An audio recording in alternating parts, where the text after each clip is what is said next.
Unión de Educadores de la Provincia de Córdoba, junto a los docentes en defensa de la educación pública.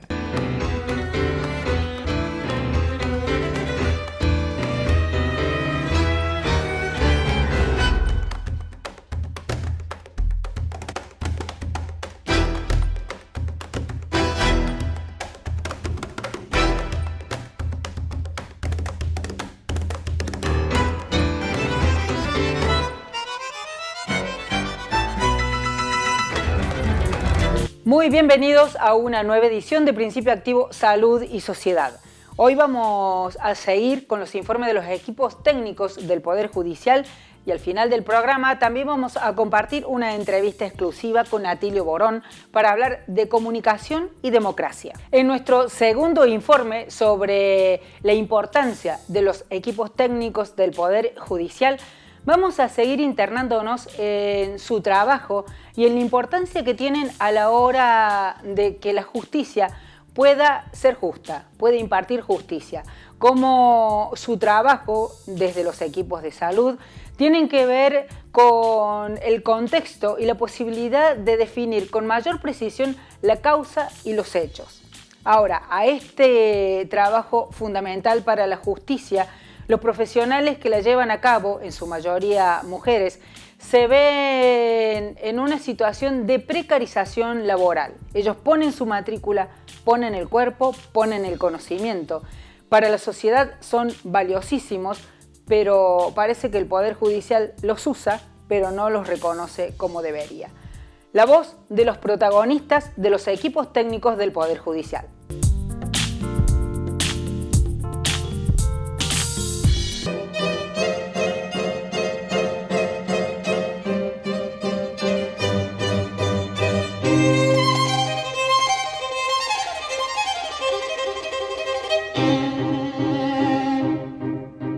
Los trabajadores sociales, como todos los peritos, no tenemos autonomía funcional. Somos llamados a opinar en un momento del proceso. Y bueno, la tarea del trabajador social es intentar humanizar de alguna manera al sujeto que interviene en el proceso penal. Un poco es intentar mostrar la trama, la trayectoria, la biografía de esa persona a quien el proceso penal le pone el título de imputado o de víctima. La falta de jerarquización histórica, el techo de cristal que tenemos las mujeres que trabajamos en los equipos técnicos, la falta de concurso, la falta de oportunidades, y la mirada puesta en un lugar donde no nos jerarquizan, y nosotros es un trabajo interdisciplinario el que hacen los equipos técnicos, que somos todos profesionales, y es un trabajo interdisciplinario con el abogado, que en este caso nos llama a opinar de una materia sobre la que él no entiende.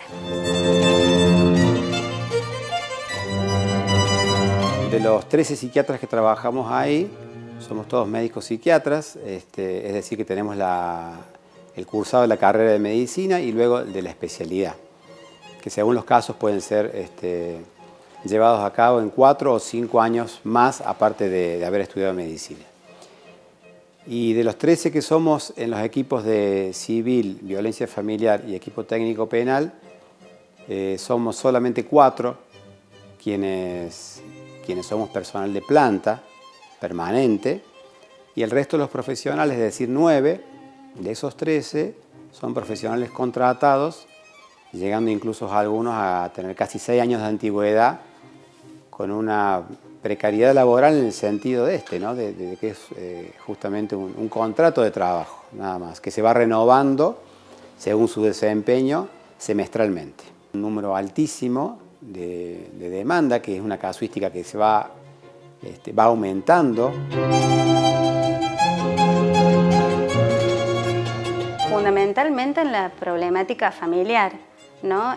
Si bien el juez o la jueza tiene otras pruebas y tiene otros dispositivos para tomar resoluciones cuando piden un informe o cuando piden una intervención, un diagnóstico, es porque necesitan ampliar el conocimiento que tienen sobre la problemática, ¿no? Y bueno, y el equipo se encarga de darle como cierta profundidad y cierto conocimiento que por ahí desde el estrado del juez es más difícil acceder, ¿no? Además de que, bueno, es una lectura desde lo psicosocial, entonces es una lectura que aporta al derecho y sí, muchas veces los informes son citados en las sentencias, lo cual es, bueno, todo un desafío que sea accesible, que sea claro, y a la vez ponemos nuestra matrícula profesional en juego, ¿no? Porque muchas veces queda, bueno, el informe plantea tal, el psicólogo y el trabajador social dicen que, bueno, entonces es una responsabilidad grande y sí, se usa a la hora de las decisiones, por lo menos eso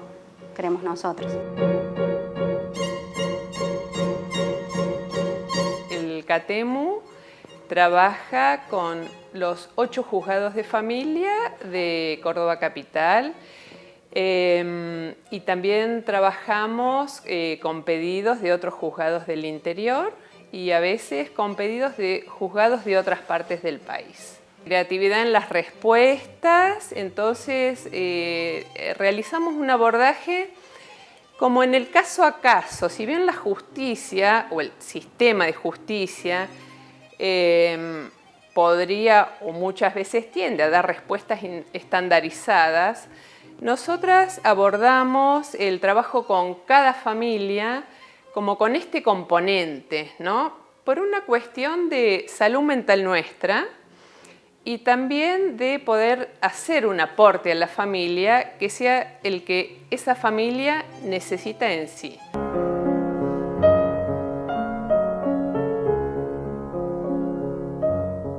Las valoraciones de riesgo son instancias de mucha importancia porque no solo por la responsabilidad y la función en el desarrollo de las causas judiciales, sino también por la implicancia social que tienen, principalmente. Porque, bueno, son instancias en las que se intenta explorar indicadores de violencia para acceder a un dictamen sobre el nivel de riesgo, para asesorar a los magistrados, destinados a hacer cesar, ¿no? A hacer cesar, a atenuar o eliminar las situaciones de riesgo.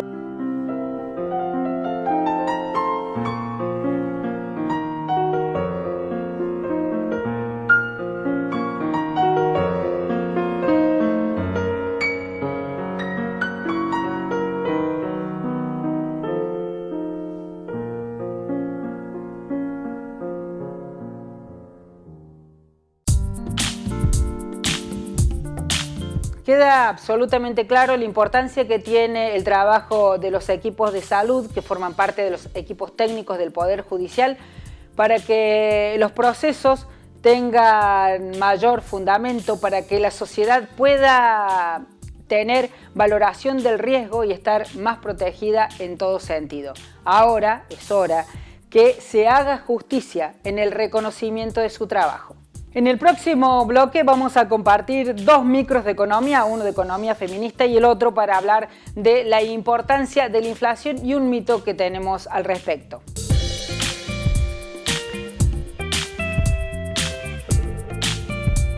Unión de Educadores de la Provincia de Córdoba, junto a los docentes en defensa de la educación pública. Obra social del personal de la industria gráfica de la provincia de Córdoba. Defendemos el sistema solidario de atención de la salud. La salud es un derecho, no un negocio. Ya en el segundo bloque de Principio Activo Salud y Sociedad, les invitamos a compartir la columna de Economía con Fernando Oviedo para hablar de inflación y el mito de la emisión.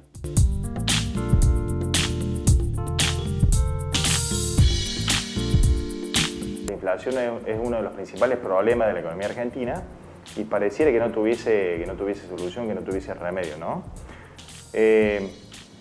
por un lado asistimos al coro liberal y al coro mediático que sostiene que la inflación tiene que ver con la excesiva emisión de moneda por parte del Estado argentino, que emite moneda para financiar un déficit fiscal que continúa creciendo, lo que no es cierto, pero bueno, el discurso tiene que ver con esto, con esta verdad que se instala, y que por lo tanto hay que achicar el Estado para que el Estado no tenga déficit a los fines de no tener que financiar ese déficit con la emisión de moneda, ¿no? La realidad es que la emisión de moneda poco tiene que ver con la inflación en la Argentina, inflación que tiene otros determinantes y otros componentes. Además, si analizamos la experiencia de los últimos 2 años, vemos que en el 2019 la economía argentina tuvo la más alta tasa de inflación de los últimos 28 años, desde el 92 a la fecha, con el Banco Central no emitiendo absolutamente nada, con la máquina de emisora de billetes frenada y parada. Entonces, ¿cómo se explica esto? Que en el año 2019 hayamos tenido 54,6% de inflación en el contexto de la emisión cero. Bueno, se explica porque la emisión en la Argentina tiene que ver con otros componentes, Por otro lado, ya vamos a explicar cuáles son esos componentes. Fíjense lo que pasó durante la pandemia. El Estado tuvo que emitir mucho dinero, emitió casi 2 billones de pesos, para hacer frente a las necesidades de una economía que se había resguardado por una cuestión sanitaria, sobre todo en los primeros meses.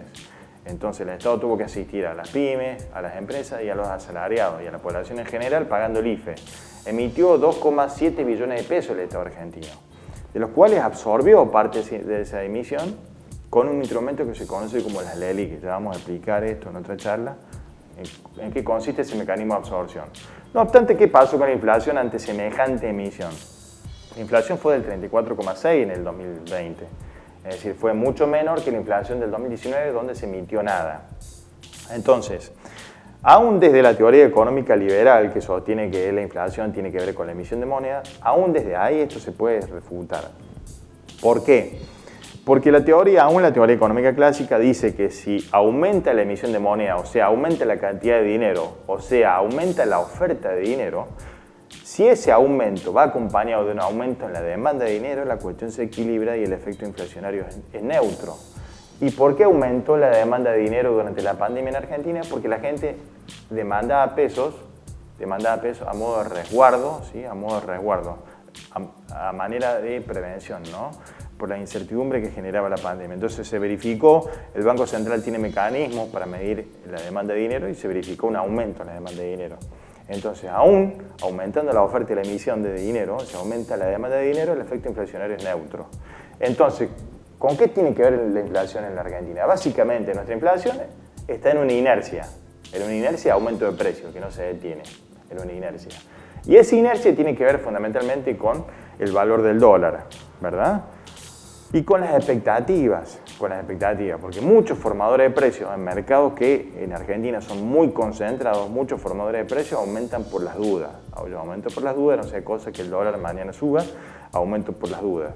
Entonces aumenta el eslabón de arriba de la cadena, el eslabón del medio también aumenta, el minorista también aumenta, ¿sí? El asalariado que va a comprar al súper, que tiene un producto más caro, obviamente necesita un salario más alto. Entonces reclama con justicia que el salario se recupere. Se convoca paritaria, aumenta el salario, ¿sí? Aumentan los costos de producción y como los formadores de precios en la Argentina no quieren perder margen, vuelven a subir los precios. Entonces, estamos en esa inercia. La inflación genera emisión. No es que la emisión genere inflación o provoque inflación. ¿Por qué? Porque si yo antes iba al kiosco a comprar un paquete de yerba o de lo que sea en 100 pesos, ahora tengo que llevar 150, necesito 2 billetes.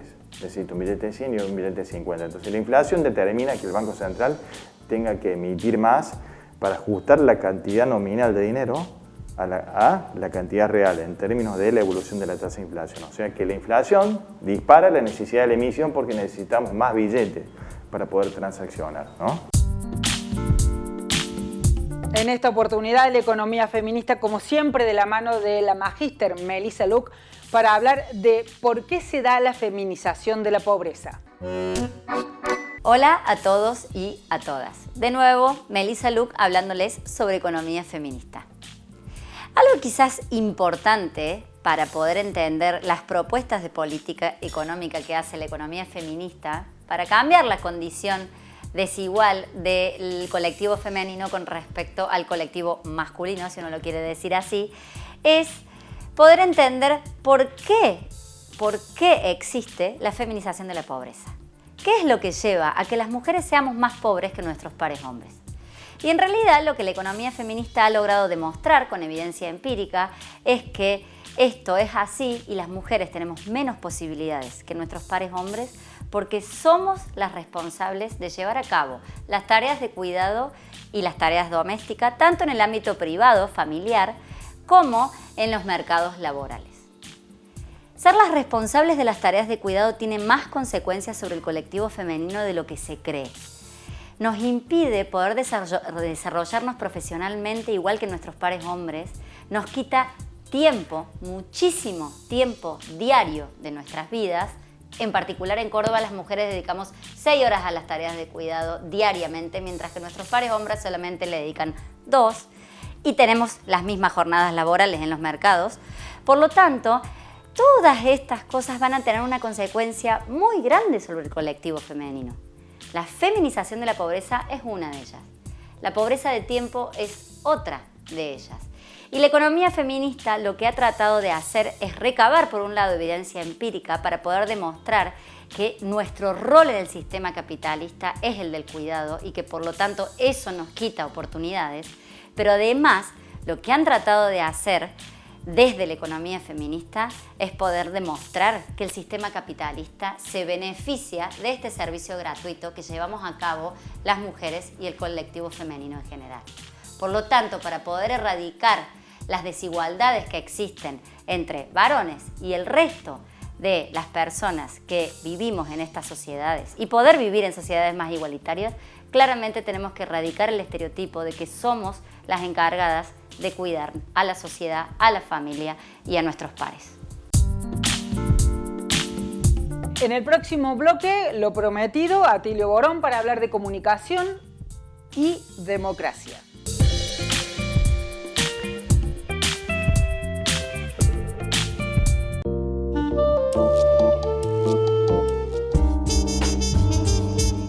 Asambleas virtuales, ventajas del mundo digital. En Code Sociedad Anónima, líder mundial en firma digital, junto a DDA, te ofrecen las ventajas de la asamblea virtual. Menos costo, más ágil, más simple con validez legal y resguardo. Unión de Educadores de la Provincia de Córdoba, junto a los docentes en defensa de la educación pública. BM Consultorios Odontológicos. Somos un equipo de odontólogos formados para prevenir y cuidar tu sonrisa. Te cuidamos, nos cuidamos. Obra social del personal de la industria gráfica de la provincia de Córdoba. Defendemos el sistema solidario de atención de la salud. La salud es un derecho, no un negocio. En el último bloque de Principio Activo Salud y Sociedad, lo prometido, Atilio Borón, escritor, politólogo, sociólogo, para hablar de comunicación y democracia y cómo el ejercicio hegemónico de la comunicación vacía de contenido nuestra democracia. Pensar una estrategia comunicacional hoy en día es fundamental y yo me lamento mucho que los gobiernos progresistas que hemos tenido nosotros en la Argentina no hayan captado la importancia fundamental que tiene esto. Y te digo, yo lo he hablado en su momento con el presidente actual, también con el anterior, ¿verdad? Inclusive llegué yo en algún momento, hace muchos años, tener una conversación con Raúl Alfonsín sobre este tema. Y la respuesta en general es de que, bueno, pero que ¿cómo vamos a ejercer censura de prensa? Y yo digo, no, yo no estoy proponiendo censura de prensa, pero estoy pidiendo como ciudadano, por favor, defiéndanme. Cuando a mí me dan basura informativa y me desinforman y me malinforman y siembran el terror, el odio al diferente, ¿verdad? Y a partir de ahí exacerban conductas extremistas, yo necesito protección como ciudadano. Entonces, a ver, si el señor Morales Solá o Longobardi puede decir las barbaridades que ha dicho, bueno, pero tiene que haber una instancia posterior a decirle, bueno, usted se tiene que hacer cargo de esto. Usted ha dicho esto no es gratis. Usted cuando hace una tarea de desinformación sistemática, de sembrar el temor, el pánico en la población, porque una cosa es hacer una crítica al gobierno, me parece perfecto, que hagan todas las críticas que quieran, pero otra cosa, ¿verdad?, es simplemente utilizar los medios para mentir sistemáticamente, digamos, llegando al caso extremo, que yo no había visto, mirá, llevo más de 50 años de profesión, yo nunca vi un caso como el de Lilita Carrió, con una denuncia en sede judicial de que el presidente de la Argentina estaba tratando de envenenar a la población. Y eso pasa desapercibido, no pasa más nada, ya no es noticia. Entonces te digo, estamos necesitando muy urgentemente algo que nos proteja como ciudadanos y que proteja a la democracia. Un plan concertado, articulado con el Poder Judicial, tendiente a prácticamente vaciar de contenido la democracia. Porque hoy, a ver, vos fíjate, por ejemplo, en Argentina, el gobierno nacional, en medio de una pandemia, que ya ha llevado más de 60.000 muertos, no tiene manera de establecer una política sanitaria de alcance nacional. Esto es absurdo y es criminal. Y los medios están absolutamente en contra de eso, porque los medios están en el plan de campaña. Vos sabés que el plan, que de alguna manera lo ha dicho ya algunos de los personeros de la derecha, es acabar con este gobierno en el curso de este año. Y yo creo que ese plan lo están cumpliendo. Yo estoy muy inquieto porque yo veo un poco el huevo de la serpiente y estás viendo los pasos que están dando, estás viendo cómo actúa la prensa, cómo están actuando los principales comunicadores sociales, cómo actúa el Poder Judicial, ¿verdad? Cómo un tipo como Casal sigue siendo Procurador General de la República, personaje increíble. Y te digo, y yo me siento, francamente, vuelvo a repetirte, la palabra la indefensión de las ciudadanas y ciudadanos de este país ante un ataque a la democracia perpetrado por la prensa en conjunción con el Poder Judicial, la Justicia Federal de este país, que vacía de contenido. ¿Para qué vamos a votar si total finalmente después los jueces, viene algún juez cualquiera y te dice qué es lo que podés hacer, qué es lo que no podés hacer?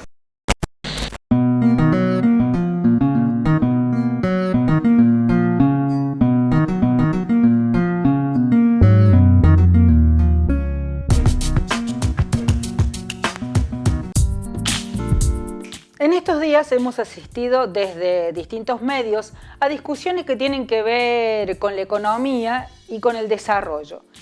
Pero pocas veces nos ponemos a discutir qué modelos de desarrollo son los que producen crecimiento real, no solo el que se mide a través del PBI, sino el que se mide con inclusión social y el que nos da la posibilidad de crecer, no solo económicamente, sino también como personas en el ejercicio de los derechos.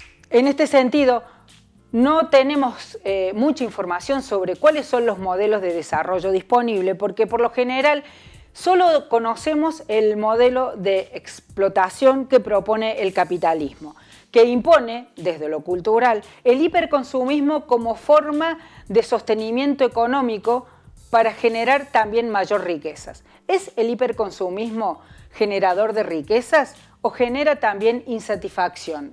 ¿Estamos consumiendo lo que necesitamos o lo que los medios, la publicidad y un sistema de valores dado vuelta nos impone como necesidad?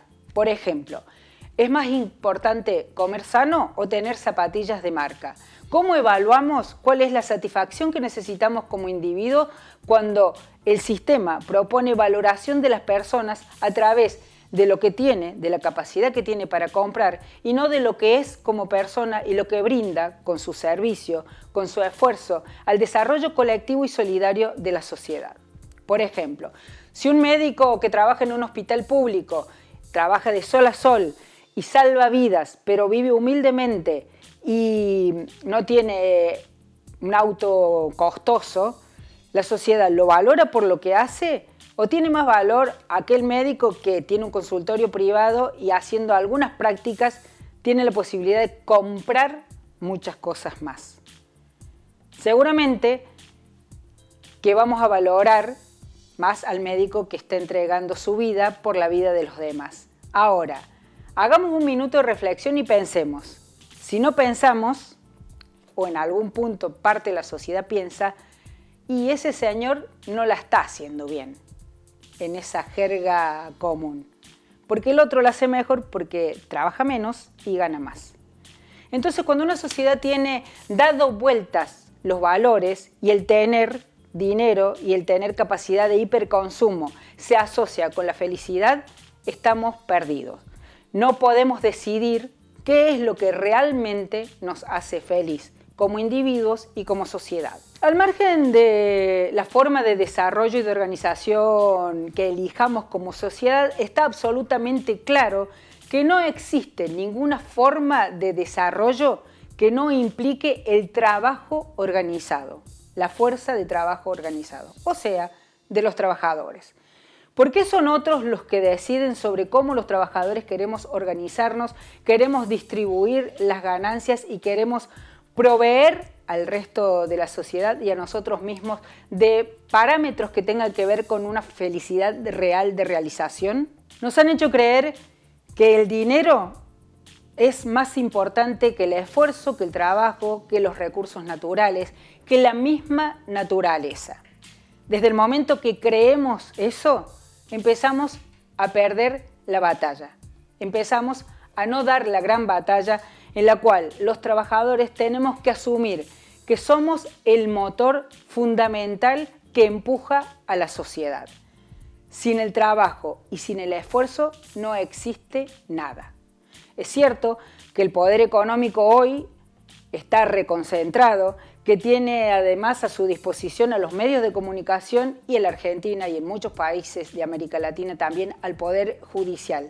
Pero la historia ha demostrado que todo pueblo organizado puede vencer hasta el más imponente de los enemigos. Para derrotar al enemigo poderoso, solo necesitamos recuperar la memoria histórica, la conciencia de clase y la capacidad de organizarnos solidariamente, teniendo en cuenta que hay formas para vivir que son más humanas y más inclusivas, teniendo en cuenta que el amor y el amor por el otro también es un articulador social.